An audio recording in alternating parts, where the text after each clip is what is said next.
13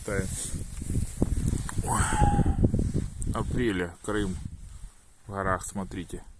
Какая массивная попадается синеножка.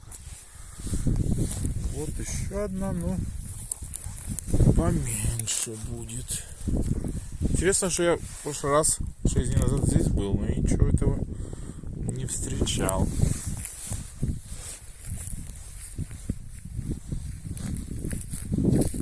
А дальше такой массивный камешек. Еще грибочки на сковородочку, я думаю, берем.